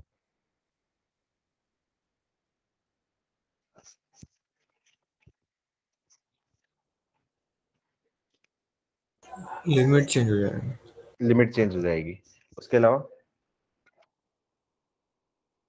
जैसे मैंने बोल दिया, इंटीग्रेशन रख दिया है आपका 0 से लेके pi sec square x into d x upon 9 plus 10 square x. इसका इंटीग्रेशन कैसे करोगे?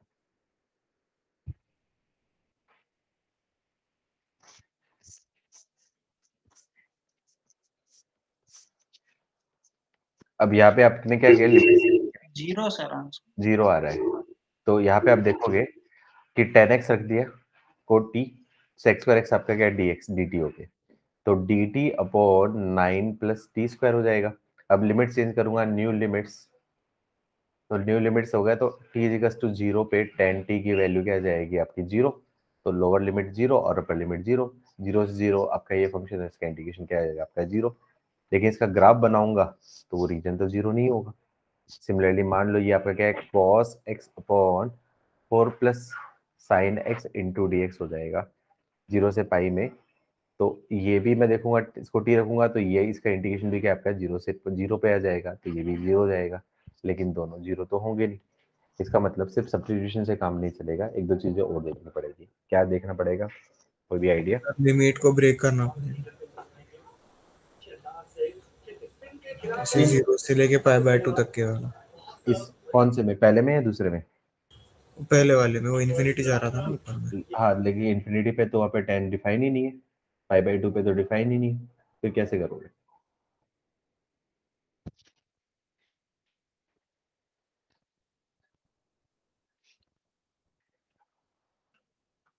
ये भी अच्छा क्वेश्चन होता है, पूछा जा सकता है आपसे इंटरव्यू में। तो सब्स्टिट्यूशन के टाइम में तीन चीजों का आपको ध्यान रखना होता है, तीन चीजों का ध्यान रखना होता है। पहली चीज, नोट में लिखो, if substitution is required then make sure. पहला point, the new function should be continuous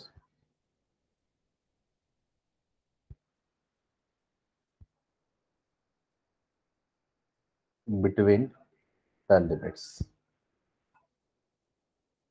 लेकिन अब उसके से पहले वाले पार्ट में 10x π/2 पे कंटिन्यूस नहीं था, वो डिफाइन नहीं है, तो ग्राफ ब्रेक होगा, तो मतलब उस केस में ऐसा नहीं करेंगे।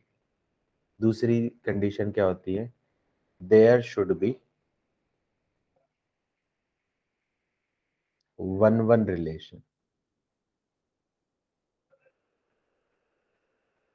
between new function and old function। दोनों वेरिएबल होंगे जो सब्स्टिट्यूट कर रहा हूँ, और उसमें भी आपका क्या है, 1-1 रिलेशन होगा। अब देखो सेकंड वाला पार्ट है, वो आपका क्या कंटिन्यूस तो है, लेकिन कंटिन्यूस से सिर्फ काम नहीं चल रहा है। यहाँ पे दिक्कत क्या हो रही है, ये 1-1 नहीं है। उस ड्यूरेशन में जो साइन एक्स अपने किया था, ये आपका क्या है, मैनी 1 हो गया। तो मैनी 1 हो गया तो भी इस केस में भी आंसर गलत हो जाएगा, और डिसकंटिन्यूस है तो भी आपका आंसर गलत हो जाएगा।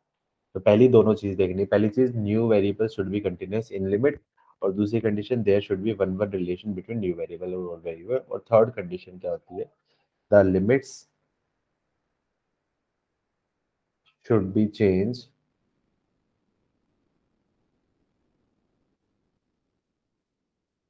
अकॉर्डिंगली। पहले मैं वेरीफाई करूंगा पहली कंडीशन और दूसरी कंडीशन, यदि दोनों कंडीशन फुलफिल हो रही है तो उस केस में सब्स्टिट्यूशन वैलिड होगा, और फिर उसके बाद आपका क्या है, इसके पे मैं आपके क्या करूँ, सब्स्टिट्यूट करूंगा। तो ऐसे केस में अब यहाँ पे 1-1 नहीं है, तो ऐसे इंटरवल में ले लेता हूँ जहाँ पे 1-1 है। कौन से इंटरवल में, 0 से पाई के बीच में ये 1-1 फंक्शन है। तो इस केस में इसका इंटीग्रेशन मैं ब्रेक करूंगा 0 से लेके π/2, फिर π/2 से लेके आपका क्या है, पाई में ब्रेक करके आंसर दूंगा। अब यहाँ पे आपका क्या π/2 पे डिफाइन नहीं है, तो π/2 पे डिफाइन नहीं है, तो जहाँ पे नॉट डिफाइन होता है तो वहां पे भी मैं आगे बताऊंगा, जहाँ पे फंक्शन नॉट डिफाइन है उस केस में हम लोग इंटीग्रेशन कैसे करेंगे। तो उस केस में भी कंसेप्ट यही होगा, लेकिन उस केस में वैल्यू डिफाइन नहीं होगी, तो उस केस में लिमिटिंग वैल्यू लेनी पड़ेगी। तो मुझे क्या लेना पड़ेगा, 0 से π/2 नेगेटिव पे, और π/2 पॉजिटिव से लेके पाई के बीच में। दो इस तरीके से मेरे को ग्राफ ब्रेक करके उसका इंटीग्रेशन करना पड़ेगा। कैसे करना होगा ये मैं नेक्स्ट जो लेक्चर होगा उसमें बताऊंगा, क्योंकि अभी तो टाइम हो गया, ये सारी चीज एक्सप्लेन करने के लिए मुझे थोड़ा और टाइम चाहिए होगा। फिलहाल ये दोनों कंडीशन समझ में आई सबको?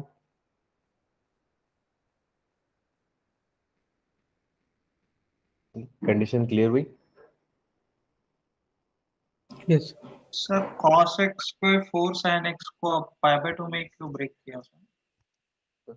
cos x और 4 sin x ये नहीं, ये देखो ना, अपन सब्स्टिट्यूट कर रहे हैं, sin x को सब्स्टिट्यूट कर रहे हैं ना, तो x की हाँ जगह में sin x की जगह मैंने क्या रखा है, आपका t रखा है। अब sin x 0 से पाई में 1-1 नहीं है, 1-1 नहीं है तो मतलब उसका इंटीग्रेशन अपना सही नहीं होगा, तो मैं ऐसे इंटरवल में ब्रेक करूंगा जहाँ पे 1-1 होगा। तो 0 से पाई में बीच में 1-1 फंक्शन है, 0 से π/2 के बीच में, और फिर π/2 से पाई के बीच में भी 1-1 फंक्शन है। तो मतलब उस इंटरवल में ब्रेक करूंगा जहाँ पे 1-1 फंक्शन है और कंटिन्यूस। मुझे दोनों कंडीशन का मुझे ध्यान रखना होगा, ओके। ठीक है। एक वो क्वेश्चन कराया था जिसमें सारी कंडीशन फुलफिल होती है, सबसे में सब्स्टिट्यूशन होता है, बाकी कंडीशन हम लोग नेक्स्ट सेशन में करेंगे क्योंकि अपना टाइम भी हो गया है, अभी लेट हो गया है। तो एक क्वेश्चन जैसे मान लो आपका क्या ऐसे दे रखा है 0 से लेके 2 और ये दे दिया x into d x upon 9 plus x square. अब यहाँ पे x की पावर 4 दे दिया। अब यहाँ पे आपको क्लियरली दिख रहा है कि आपका क्या x की पावर 4 का इंडिकेशन नहीं कर सकते, लेकिन मुझे x dx दिख रहा है। तो यहाँ पे यदि मैं एक्स स्क्वायर की जगह में सब्स्टिट्यूट करूंगा t, तो उसका डिफरेंशिएट करूंगा तो 2x dx की वैल्यू क्या जाएगी dt। तो x dx की जगह रख देता हूँ मैं यहाँ पे आपका dt बाई टी 2, और ये क्या बन जाएगा 9 प्लस टी स्क्वायर बन जाएगा।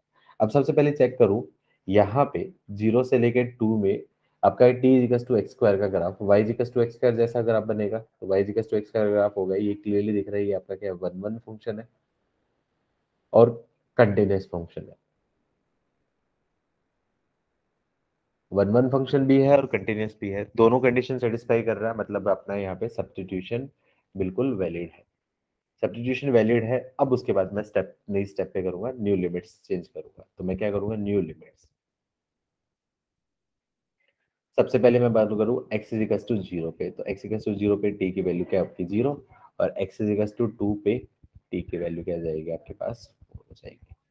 तो x इक्वल्स टू 0 पे t की वैल्यू 0 और x इक्वल्स टू 4 पे t की वैल्यू 4। तो लिमिट्स क्या जाएंगी 0 से लेके 4 into D T by 9 plus T square, तो 1/2, और ये इंटीग्रेशन क्या बन जाएगा डी टी अपॉन 0 से 4, और ये क्या बन जाएगा टी स्क्वायर प्लस 3 का होल स्क्वायर, और ये फॉर्मूला बन जाएगा tan इनवर्स का। तो 1/2 ऑफ बन जाएगा आपका 1/3 of tan inverse t by 3। इसका इंटीग्रेशन कर दूंगा 0 से पाई में, तो इंटीग्रेशन कर दूंगा 0 से पाई 1/2 में, वैल्यू रखूंगा 1/3 into tan inverse 4/3 minus tan inverse 0। tan inverse 0 की वैल्यू क्या आ जाएगी 0, तो इसका इंटीग्रेशन हो जाएगा 1/6 इंटू tan इनवर्स 4/3। इस क्वेश्चन का क्या होगा आपका आंसर। अच्छा, अपनी क्लास तो 45 तक है ना, तो टाइम है तो मैं एक्सप्लेन कर ही देता हूँ ये वाली चीज भी मैं एक्सप्लेन कर देता हूँ। बाकी फिलहाल सब्स्टिट्यूशन का कंसेप्ट सबको क्लियर हुआ?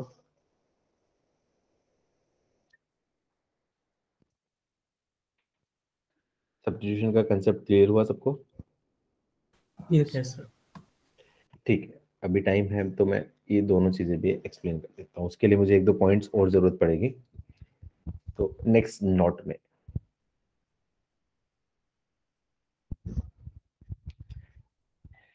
if fx is defined at x is equals to a, then integration of a to a fx into dx, उसका इंटीग्रेशन मैं बोल सकता हूँ 0। जैसे ऐसा बोल दिया आपका π/3 से लेके π/3 के बीच में sin x into d x, उसकी वैल्यू क्या बोल सकता हूँ आपका 0। लेकिन प्रॉब्लम कहाँ पे होती है, जैसे मान लो ऐसा दे दिया ln x into d x और दे दिया -2 से लेके -2 में।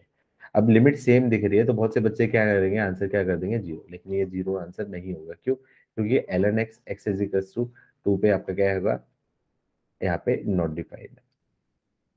तो इस चीज का मुझे सबसे पहले ध्यान रखना है कि फंक्शन डिफाइंड है कि नहीं है। डिफाइंड है तो उस केस में इंटीग्रेट कर सकते। अच्छा मुझे बताओ, ऐसे दिया होगा -2 से लेके +2 ln of mode of x into d x, इसका इंटीग्रेशन मैं बता सकता हूँ क्या होगा?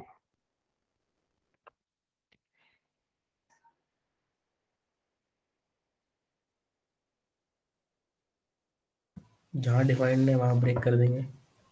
-2 से 2, एक ही सेम से सेम पे हो गया। क्या ln मोड x -2 पे डिफाइन है?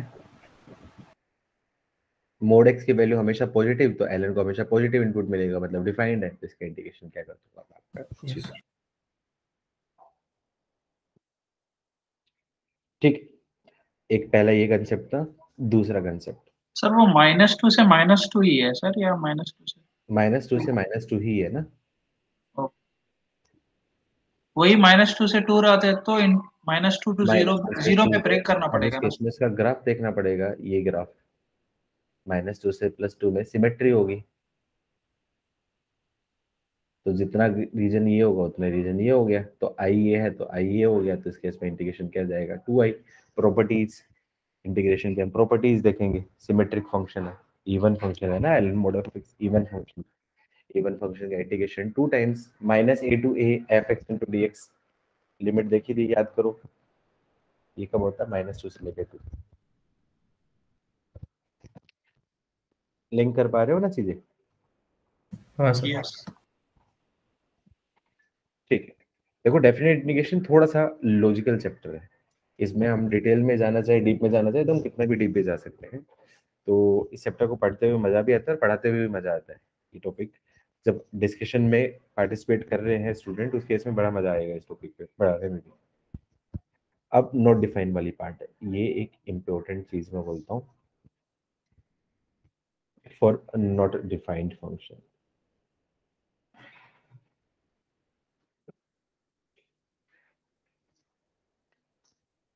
क्या बोलूंगा, if f(x) is undefined at x is equals to a, then also integration a to b f(x) into dx can be defined.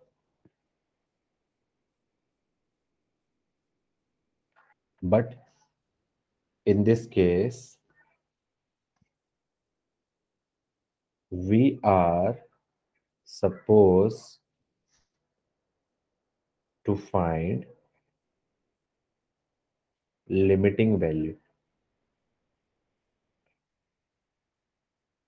at x is equals to a. तो इस case में मैं directly integration नहीं कर सकता, मैं x equals to a के ऊपर लिमिटिंग वैल्यू देखूंगा, मतलब x इक्वल्स टू a और x इक्वल्स टू b। अब यहाँ पे आपका क्या दे रखा है, फंक्शन आपका क्या अनडिफाइंड है, मतलब नॉट डिफाइंड है, तो उस केस में उसकी लिमिटिंग वैल्यू मतलब यहाँ से, तो इस केस में मैं क्या करूँगा, लिमिट यहाँ पे मैं कोई एक एक्स्ट्रा वेरिएबल इंट्रोड्यूस कर दूंगा, अल्फा से लेके बी तक कर दूँ, और अल्फा की वैल्यू क्या जाएगी, प्रोसेस करेगी ए पॉजिटिव और f x into d x. अब इस केस में उसकी वैल्यू मैं रख दूंगा। सिमिलरली मान लो कोई पॉइंट आपका क्या है अपर लिमिट पे डिफाइन ना हो, सिमिलरली आपका क्या है x इजिकल्स टू a से लेके x इजिकल्स टू b। अब यहाँ पे x इजिकल्स टू b पे नॉट डिफाइन है, तो इस केस में इसकी लिमिटिंग वैल्यू क्या होगी, लेफ्ट हैंड साइड, मतलब इस केस में मैं बोलूंगा लिमिट बीटा इंट्रोड्यूस कर दूंगा और a से लेके बीटा तक चली जाएगी और beta approaches to b negative f x into d x, मतलब उस केस पे मैं लिमिटिंग वैल्यूज को यूज करते हुए मैं उसका इंटीग्रेशन करता हूँ। अब बीच में मान लो ब्रेक हो रहा है, जैसे 10x है, 10x है वो ब्रेक हो रहा है, 10x है वो आपका क्या है x equals to pi by 2 पे नॉट डिफाइन है, तो इस केस में आप देखूंगा तो 0 से लेके पाई बाई 2 और यहाँ पे आपका पाई बाई 5, तो इस केस में यहाँ पे नॉट डिफाइन है, तो इस केस में क्या करूंगा, यहाँ पे ब्रेक करूंगा, तो मैं ब्रेक करूंगा 0 से limit x approaches to alpha और 0 से लेके अल्फा और अल्फा अप्रोचेस टू यहाँ पे बोल सकता हूँ पाई बाई 2 नेगेटिव, या फिर डायरेक्टली पाई बाई 2 नेगेटिव आपको निकालना आता है तो वहां पे कर सकते हो प्लस बीटा से लेके पाई और यहाँ पे बोलूंगा limit beta approaches to pi by 2 positive और f x into d x. I hope अब आपको इस सिचुएशन समझ में ही होगी ज्यादा बेटर तरीके से। यस नो बोलो। अब क्वेश्चन को करते हैं, इंटीग्रेशन दे दिया 0 से लेके पाई, ये बन जाएगा आपका sec square x into d x divide by 9 plus ten square x. अब यहाँ पे मैं क्या करूँ, टेन स्क्वायर एक्स को मैं टी 10x को मैं टी बोलूंगा तो आपका क्या है sec square x d x तो डी टी बन जाएगा, लेकिन ये t equals to pi by 2 पे डिफाइन नहीं है, तो इस केस में मैं इसको ब्रेक करूंगा। मैं कैसे ब्रेक करूंगा, 0 से लेके पाई बाई 2 नेगेटिव मैं डायरेक्टली सोच सकता हूँ, और ये क्या बन जाएगा आपका sec square x into d x upon 9 plus ten square x plus pi by 2 positive से लेके पाई और sec square x into d x upon 9 plus ten square x. अब इस केस में देखूंगा 0 से पाई बाई 2 में 10, 0 से पाई बाई 2 में 10 आपका क्या एक कंटिन्यूस फंक्शन है और 1 भी है, तो मतलब मेरे लिए सब्स्टिट्यूशन यहाँ पे वैलिड हो जाएगा। सिमिलरली पाई बाई 2 से लेके पाई के बीच में भी इसका ग्राफ देखूंगा कुछ ऐसा आएगा, पाई by 2 positive, pi by 2 positive से पाई में कंटिन्यूस फंक्शन है एंड 1 1 भी है, तो यहाँ पे भी सब्स्टिट्यूशन वैलिड हो जाएगा। तो ऐसे केस में सब्स्टिट्यूट कर दूंगा, तो सब्स्टिट्यूट करूंगा तो यहाँ पे मैं बोल सकता हूँ आपका क्या है, 10x की जगह मैं यहाँ पे सब्स्टिट्यूट कर दूंगा t, और तो उसका मतलब डेरिवेटिव सेक्स पर एक्स dx की वैल्यू क्या जाएगी dt। तो इंटीग्रेशन बन जाएगा dt अपॉन 3 का होल स्क्वायर प्लस t का होल स्क्वायर।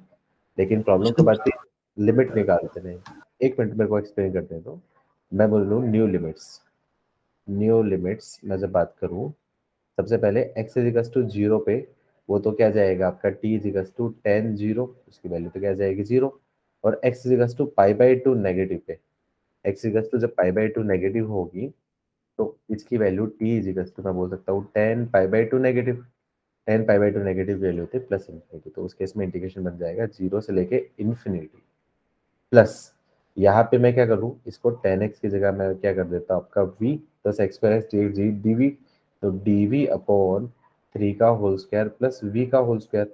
अब इस केस में मैं x approaches to pi by 2 positive, तो v बोलूँगा आपका 10 पाई बाई 2 पॉजिटिव, और 10 पाई बाई 2 पॉजिटिव वैल्यू क्या जाएगी माइनस इन्फिनिटी, तो वैल्यू क्या जाएगी माइनस इन्फिनिटी। और x इजिकल्स टू पाई पे v की वैल्यू क्या जाएगी 10 पाई, उसकी वैल्यू क्या जाएगी 0। हाँ अब बोलो क्या डाउट था देवरंगा?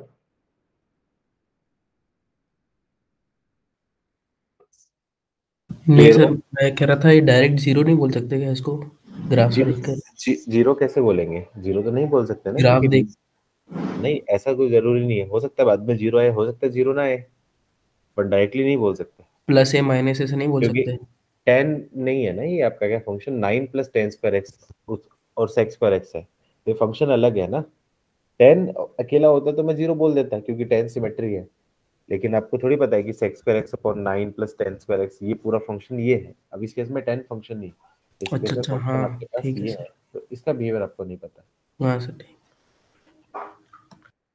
तो इस केस में मैं उसका इंटीग्रेशन करूंगा तो ये क्या जाएगा, वैल्यू मैं बोल सकता हूँ 1/3 ऑफ 10 इनवर्स t/3, और लिमिट रख दूंगा 0 से लेके इन्फिनिटी, प्लस ये क्या जाएगा 1/3 10 इनवर्स v/3, और ये वैल्यू क्या जाएगी आपकी माइनस इन्फिनिटी से लेके 0, और वैल्यू रखूंगा 1/3 10 इनवर्स इन्फिनिटी माइनस 1/3 10 इनवर्स 0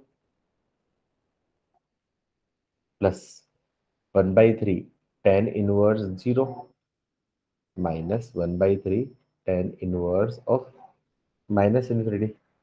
अब 10 इनवर्स इन्फिनिटी की वैल्यू क्या होती है, 10 इनवर्स इन्फिनिटी की वैल्यू होती है π/2, तो 1/3 इंटू π/2 माइनस 10 इनवर्स 0 की वैल्यू क्या आपका 0, इसकी वैल्यू 0, और माइनस ये क्या जाएगा 1/3 इंटू इसकी वैल्यू होती है माइनस ऑफ π/2, तो क्या आंसर हो जाएगा आपका π/6, और ये भी प्लस हो जाएगा π/6, तो मतलब आपका 2π/6 मतलब π/3, ये इस क्वेश्चन का फाइनल आंसर होगा।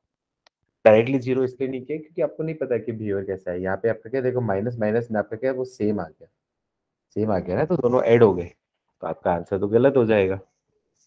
हाँ क्लियर सर। हो? हाँ सर। ठीक है, बाकी लोगों को क्लियर हुआ सब्स्टिट्यूशन में हम लोग कैसे करेंगे, जहाँ पे अनडिफाइन वाला पार्ट होगा या फिर आपका क्या है जहाँ पे वन वन फंक्शन नहीं होगा, तो ऐसे केस में ब्रेक करके हम आंसर निकालेंगे।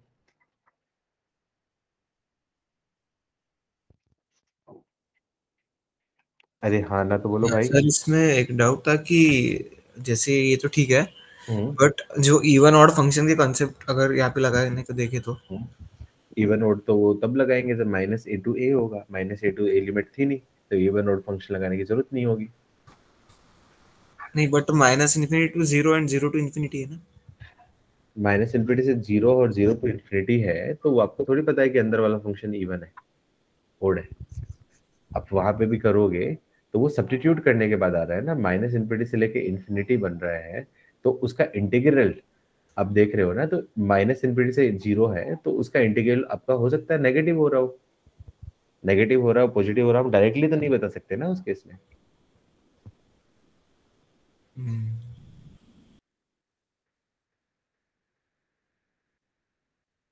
फंक्शन होता है ना, मतलब उस केस में बता सकते हैं, लेकिन ये फंक्शन आपका क्या कॉम्प्लिकेटेड है ना, sex square x upon 9 plus 10 square x, ये फंक्शन ऊपर यदि सिर्फ 9 प्लस 10 स्क्वायर एक्स होता तो उस केस में मैं बता सकता था, बिल्कुल बिंदास बोलता, उसमें मुझे कोई टेंशन नहीं थी। लेकिन ये 9 + 10² x आपका डिनोमिनेटर में ऊपर sec² x है, तो ये मैनिपुलेट होके कैसा बन रहा है ना, आप नहीं बोल सकते इस केस में।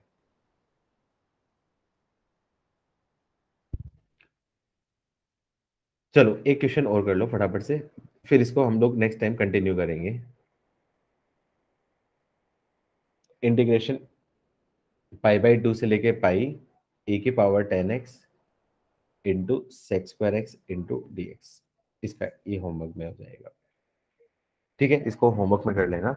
अच्छा मुझे ये बताओ, ट्यूसडे मंडे और वेडनेसडे, मंडे और ट्यूसडे को आप लोग की क्लासेस होती है, शायद LRDI की क्लासेस होती है आपके किसी एक बैच में, शायद बैच 1 की या बैच 3 में किसी की होती है ना। तो फिर जो लास्ट वेडनेसडे वाली क्लास थी वो हम कब मैनेज करें? आज इवनिंग में ले सकते हैं हम लोग 8 to 9 या 9 to 10, या फिर वेडनेसडे को ही मैं 8 to 10 करूं?